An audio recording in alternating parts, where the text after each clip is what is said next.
visit comes at a time of great challenges in the health sector as we are working to resolve an industrial action which commenced since 2nd of August.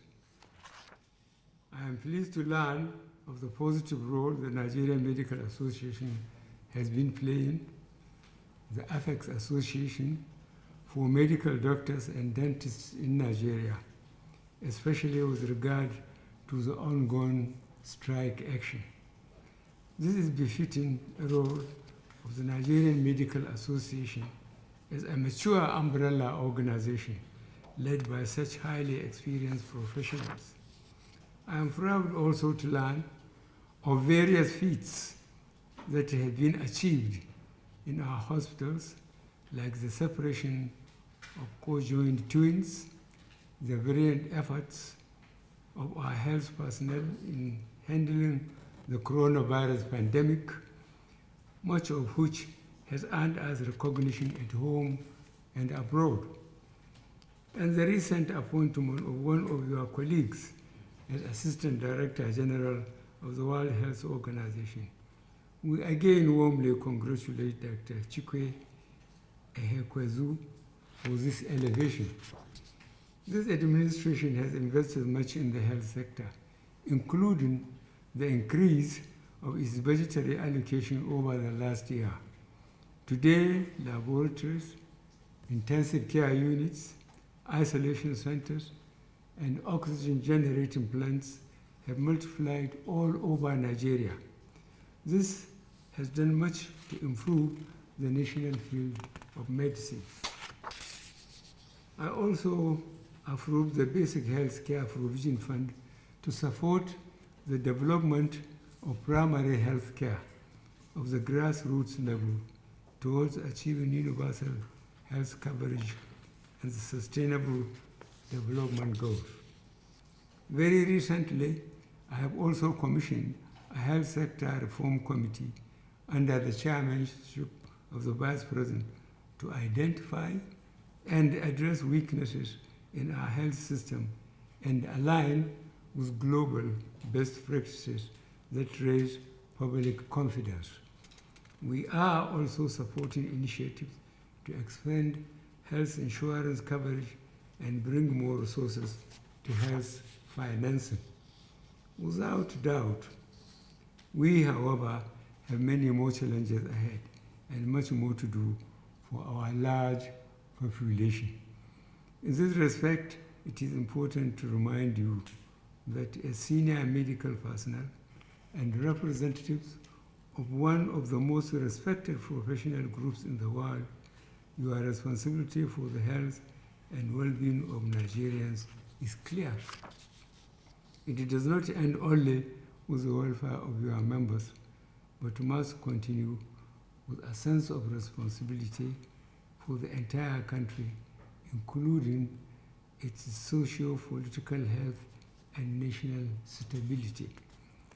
The global economy has been seriously affected by the pandemic, and despite recent pleasing news of more than 5% economic growth of Nigeria in the last quarter, we are still finding fiscal challenges to deal with, like most other countries.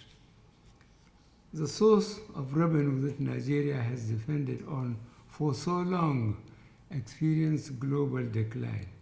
Our population is rising fast, and the tension arising from both is fueling agitation, especially among our youth.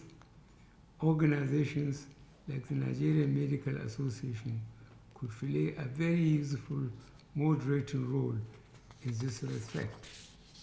The cause of coronavirus in Nigeria is not yet entirely clear, and we must prepare ourselves to respond as each situation demands. The pandemic and concern about a third wave add to the public anxiety about health security. Protecting our citizens is therefore not to be left to government alone, but taken as a collective responsibility in which medical professionals especially play a critical role. Speaking directly to the striking doctors now, I must say that embarking on an industrial action at this time when Nigerians need you most is definitely not the best action to take, no matter the grievances. This administration has a good track record of paying all debts owed to government workers, pensioners, and contractors. And we have even revisited debts left by past administrations once due verifications is done. I can assure you, therefore, that debts genuinely owed health workers will be settled. The commitment of our government to find a durable solution to all outstanding issues cannot also be in doubt. I am aware of the several prolonged meetings that have been held between the government team and representatives of the striking doctors in this regard. I am also aware of consultations which the Vice President had with the NMA officials on Wednesday, 1st September, and with representatives of the resident doctors on Friday, 3rd September, all in a bid to find a common ground and get everybody back to work.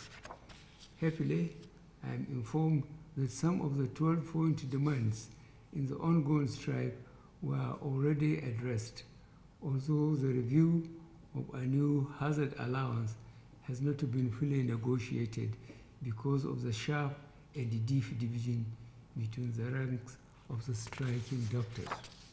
The outstanding question of an establishment circular issued by the head of service removing House Officers NYSC doctors from scheme of service has also been satisfactorily resolved through an addendum circular from the National Salaries and Wages Commission, which clarifies that the affected doctors will continue to earn the amounts attached to them on their present wage structure. I request that the agreement reached in the meetings on the 20th and 21st August as captured in the MOU, which I have seen be rigorously implemented.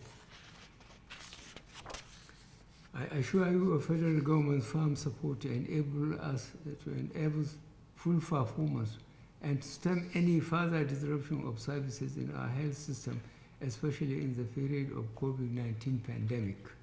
To this end, I shall establish a mechanism to continuously monitor all issues in the sector and get all our commitments implemented without the need for any further strike actions. Accordingly, I use this opportunity to call on all health workers to return to their duty posts, and I ask others contemplating strikes to opt for amicable settlement of issues by negotiations, no matter how long it takes. The lives of citizens that could be lost or damaged when doctors withdraw services are precious enough to justify a peaceful resolution of differences. I thank you once again, and God bless the Federal Republic of Nigeria. Minister of Health, I'd like you to give me a copy of that speech, that short speech for my library. Thank you.